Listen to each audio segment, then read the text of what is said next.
بسم اللہ الرحمن الرحیم۔ معزز ناظرین السلام علیکم۔ آج کی ویڈیو میں ہم آپ کے ساتھ غزوہ حنین کا قصہ شیئر کریں گے، اور جو لوگ آپ کی حفاظت کے لیے ڈٹے رہے، اللہ تعالیٰ نے ان کو مومنین کے لقب سے پکارا ہے۔ معزز ناظرین، غزوہ حنین فتح مکہ کے بعد واقع ہوا۔ عرب کے جو قبائل شرک پر باقی رہ گئے تھے، ان کے بارے میں بھی توقع تھی کہ چند مہینوں کے دوران مطیع ہو کر اسلام میں داخل ہو جائیں گے۔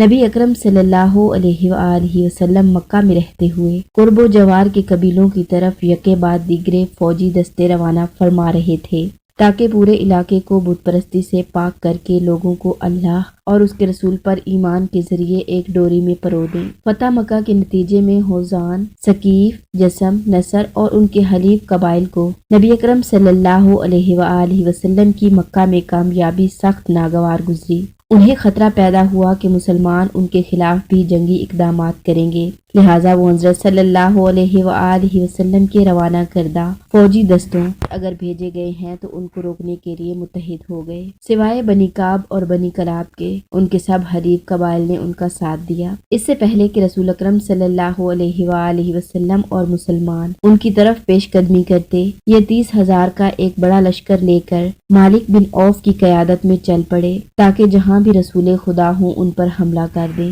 اوتاس کے میدان میں، جس کو حنین کہا جاتا ہے، انہوں نے آ کر پڑاؤ ڈال لیا۔ ادھر جب رسول اللہ صلی اللہ علیہ وآلہ وسلم کو علم ہوا کہ یہ لشکر ان سے جنگ کے لیے نکلا ہے، تو آپ نے عبداللہ بن حضرت اسلمی کو حکم دیا کہ بھیس بدل کر ان میں گھل مل جائیں اور وہاں کی خبریں لے آئیں۔ چنانچہ انہوں نے جا کر ان کی تیاری، تعداد اور دیگر معلومات حاصل کر لی۔ رسول اکرم صلی اللہ علیہ وآلہ وسلم نے اپنا لشکر ترتیب دیا اور 12,000 جنگجوؤں پر مشتمل لشکر لے کر آپ 3 شوال 8 ہجری کو مکہ سے روانہ ہو گئے۔ اس لشکر میں صرف 2,000 اہل مکہ تھے، جبکہ 10,000 مدنی اور دیگر قبائل کے جنگجو تھے۔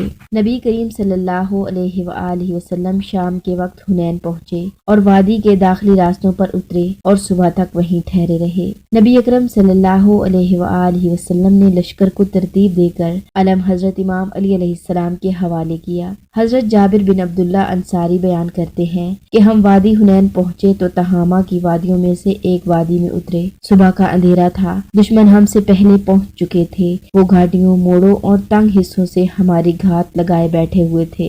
ہم بلا خوف چلے جا رہے تھے کہ ہوزان اور ان کے عرب ساتھیوں نے مل کر ہم پر حملہ کر دیا۔ یہ حملہ اس قدر سخت تھا کہ لوگ رسول اللہ صلی اللہ علیہ وآلہ وسلم کو چھوڑ کر بھاگ کھڑے ہوئے۔ رسول اللہ صلی اللہ علیہ وآلہ وسلم کہتے رہے کہ اے لوگو، میں اللہ کا رسول محمد بن عبداللہ ہوں، لیکن بھاگنے والوں میں سے کوئی بھی جواب نہ دیتا تھا۔ حنین کے روز جو افراد رسول اللہ صلی اللہ علیہ وآلہ وسلم کے ساتھ رہے، وہ علی ابن ابی طالب، عباس بن عبد المطلب، ابو سفیان بن حارث بن عبد المطلب اور اسامہ بن زید بن حارثہ رضی اللہ عنہم تھے۔ معزز ناظرین، نبی کریم صلی اللہ علیہ وآلہ وسلم کے پاس صرف 10 افراد رہ گئے تھے، جن میں سے 9 بنی ہاشم میں سے تھے اور 10ویں ایمن ابن ام ایمن تھے، جو شہید ہو گئے۔ یہ 9 میدان میں جمے رہے، یہاں تک کہ جو لوگ بھاگ گئے تھے وہ رسول اللہ صلی اللہ علیہ وآلہ وسلم کے پاس واپس آ گئے۔ ایک اور روایت میں ملتا ہے کہ حضرت صلی اللہ علیہ وآلہ وسلم کے پاس 4 افراد کے سوا اور کوئی نہ تھا۔ 3 بنی ہاشم یعنی علی، عباس اور ابو سفیان بن حارث بن عبد المطلب، جو حضرت صلی اللہ علیہ وآلہ وسلم کے خچر کی لگام تھامے ہوئے تھے، اور چوتھے عبداللہ ابن مسعود تھے، جن میں علی اور عباس آپ صلی اللہ علیہ وآلہ وسلم کے سامنے سے اور عبداللہ بن مسعود بائیں جانب سے حفاظت کر رہے تھے۔ چنانچہ جو کوئی رسول اللہ صلی اللہ علیہ وآلہ وسلم کی طرف بڑھتا قتل ہو جاتا۔ معزز ناظرین، اللہ تعالیٰ نے قرآن کریم میں سورہ توبہ کی آیت نمبر 25 اور 26 میں مسلمانوں کی جنگ میں حالت اور ان کے رسول اللہ صلی اللہ علیہ وآلہ وسلم کو چھوڑ کر بھاگ جانے کی کیفیت کو بیان فرمایا ہے۔ البتہ جو لوگ ثابت قدم رہے، اللہ نے ان کو مومنین کہہ کر مخاطب کیا ہے۔ روایات میں ملتا ہے کہ جب مسلمان بھاگے اور مکہ کے جفا شعاروں نے یہ بھگدڑ دیکھی تو ابو سفیان بن حرب کہنے لگا، ان کا بھاگنا سمندر تک ختم ہونے میں نہیں آئے گا۔ اس کے ترکش میں تیر بھرے ہوئے تھے اور وہ اس بھگدڑ سے خوشی حاصل کر رہا تھا۔ شیبہ بن طلحہ نے کہا کہ آج میں محمد صلی اللہ علیہ وآلہ وسلم سے اپنا بدلہ چکا لیتا ہوں۔ وہ آپ صلی اللہ علیہ وآلہ وسلم کی طرف آپ کو قتل کرنے کے ارادے سے بڑھا تو اس کی نظر امام علی علیہ السلام اور بنی ہاشم کے دوسرے افراد پر پڑ گئی جو حضرت صلی اللہ علیہ وآلہ وسلم کو ہر طرف سے گھیرے ہوئے تھے، لہٰذا وہ کچھ کرنے سے قاصر رہا۔ عباس بن عبد المطلب بیان کرتے ہیں کہ میں لوگوں کو آوازیں دے دے کر بلا رہا تھا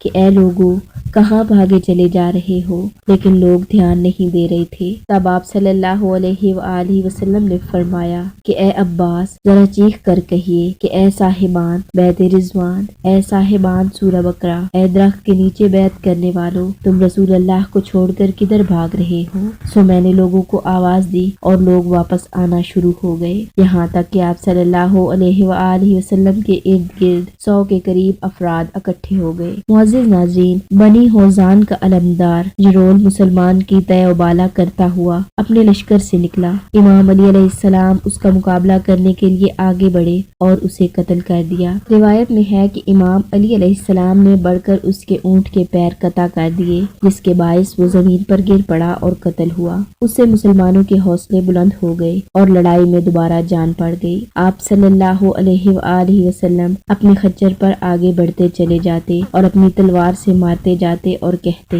لڑائی اب چمکی ہے۔ دوسری روایت میں ہے کہ اپنے خچر سے نیچے اترے اور یہ رائز پڑھتے ہوئے آگے بڑھے، میں نبی ہوں، اس میں جھوٹ نہیں ہے، میں عبد المطلب کا بیٹا ہوں۔ آپ دشمن کے انبوں کی جانب بہادروں کو گراتے اور زور آوروں کو زیر کرتے ہوئے بڑھے، چنانچہ لوگوں میں حضرت صلی اللہ علیہ وآلہ وسلم کے حملے سے زیادہ کسی کے باعث رونے پیٹنے کا شور و غل نہیں پڑا۔ اس حالت میں امام علی علیہ السلام کبھی دائیں طرف سے اور کبھی حضرت صلی اللہ علیہ وآلہ وسلم کی بائیں طرف سے نمودار ہوتے، یہاں تک کہ انہوں نے دشمن کے 40 زور آوروں کو قتل کر دیا۔ اب سارے مسلمان بھاگ بھاگ کر واپس آنا شروع ہوئے، جنگ طول پکڑ گئی۔ نبی اکرم صلی اللہ علیہ وآلہ وسلم نے ایک مٹھی خاک اپنے دست مبارک پر اٹھائی اور اس کو دشمنوں کی طرف پھینک دیا اور فرمایا چہرے برباد ہو گئے ہیں، ان کی مدد نہ کی جائے گی۔ پھر آپ دشمن کی طرف بڑھے اور مسلمان ان کے پیچھے پیچھے ہو لیے۔ دوپہر نہ ہونے پائی تھی کہ مسلمانوں کی باری آ گئی۔ وہ اب مشرکین کو مار رہے تھے اور ان کے سینوں میں نیزے گاڑ رہے تھے، یہاں تک کہ ان کی صفیں پھٹ گئیں اور ان کے رسالے تتر بتر ہو گئے اور ان کی فتح کے سب راستے بند ہو گئے۔ اب ان کے لیے بھاگنے کے سوا کوئی چارہ نہ رہا۔ مسلمان ان کے پیچھے سے قتل کرتے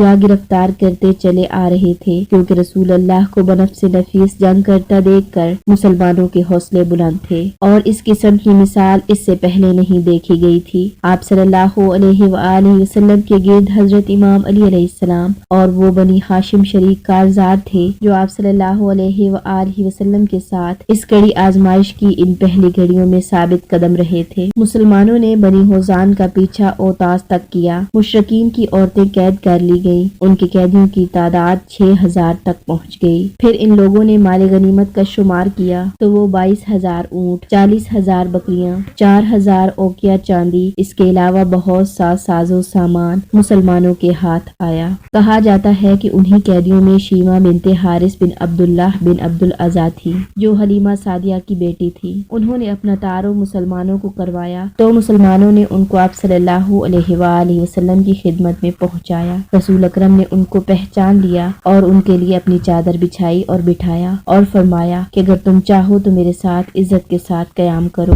اور اگر چاہو تو میں تمہیں مال دے کر تمہارے لوگوں میں واپس بھیج دوں۔ اس نے کہا کہ مجھے مال دے کر میرے لوگوں میں واپس بھیج دیجئے۔ چنانچہ آپ صلی اللہ علیہ وآلہ وسلم نے اس کو عزت و کرام کے ساتھ اس کی قوم والوں میں بھیج دیا۔ حوالہ جات: سیرت مصطفیٰ صلی اللہ علیہ وآلہ وسلم۔ معزز ناظرین، اگر آپ کو آج کی یہ ویڈیو اچھی لگی ہو تو اس ویڈیو کو لائک کریں اور مزید ایسی اسلامی معلومات جاننے کے لیے اس چینل کو سبسکرائب کریں۔ اللہ حافظ۔